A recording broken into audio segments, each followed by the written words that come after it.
translation. Cisco ASA supports the following 5 types of address translation, each of which is configured uniquely: static NAT, dynamic NAT, static PAT, dynamic PAT, and policy NAT and PAT.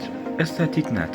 Static NAT defines a fixed translation of an inside host or subnet address to a global routable address or subnet. The security appliance uses the one-to-one methodology by assigning one global IP address to one inside IP address. Thus, if 100 hosts residing on the inside network require address translation, the security appliance should be configured for 100 global IP addresses. Additionally, the inside hosts are assigned the same IP address whenever the security appliance translates the packets going through it.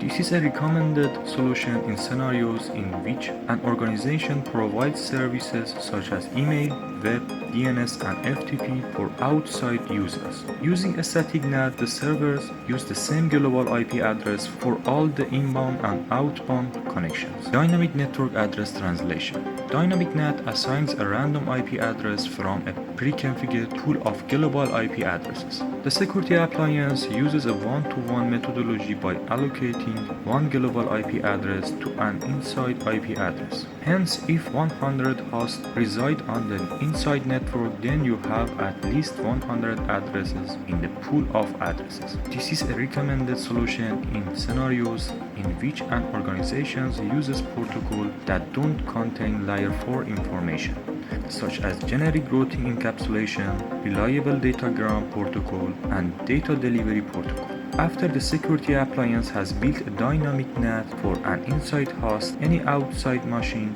can connect to the assigned translate address.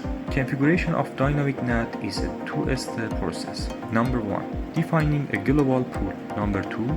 Mapping the global pool to real addresses. In defining a global pool, you must define a pool of translate addresses that you want pre-NAT hosts to use.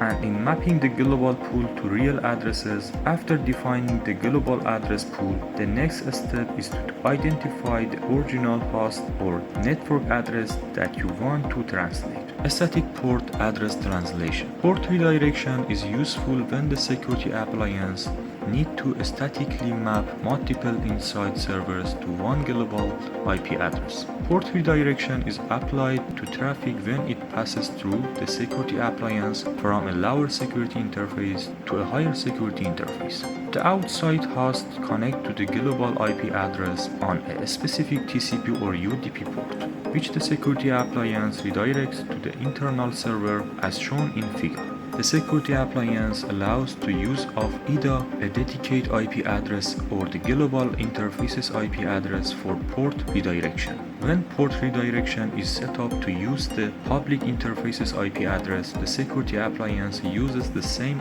address for address translation for the traffic traversing through the security appliance and traffic destinate for the security appliance. Dynamic port address translation. Using dynamic PAT, the security appliance builds the address translation table by looking at the layer 3 and layer 4 header information. It is the most commonly deployed scenario because multiple inside machines can get outside connectivity through one global IP address. In dynamic PAT, the security appliance uses the source IP addresses, the source ports, and the IP protocol information, TCP or UDP, to translate an inside host. As with a static PAT, you have the option of using either a dedicated public address or the IP address of an inside for translations. As shown in figure, two inside machines are assigned an external web server using the IP address of the outside interface. The configuration of dynamic PAT is also a two-step process, similar to setting up a dynamic NAT entry, defining a global PAT entry, and mapping global pool to real addresses. Policy NAT and PAT. Policy NAT and PAT translates the IP address of the packets passing through the security appliance only if those packets match a defined criteria or policy. You define the policy by identifying interesting traffic through the use of ACLs. If traffic matches against the defined entries in the ACL, then the original source or destination's address can be translated to a different address. Bypassing address translation. In many scenarios, you want to bypass address translation so that the security appliance does not change the source or the destination address. You may want to bypass address translation if you already have address translation defined for the inside network so that host can get internet connectivity. However, you do not want to change their addresses if they send traffic to a specific host or network.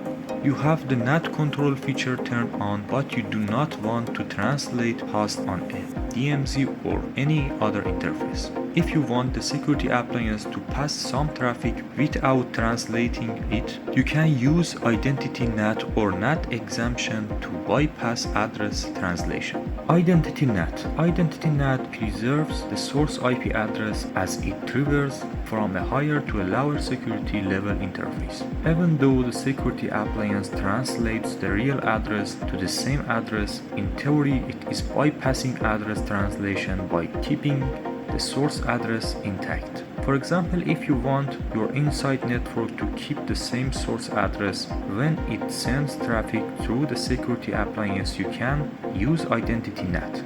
With Identity NAT, hosts located on the other interfaces such as DMZ or outside cannot initiate traffic unless an entry already exists in the translation table.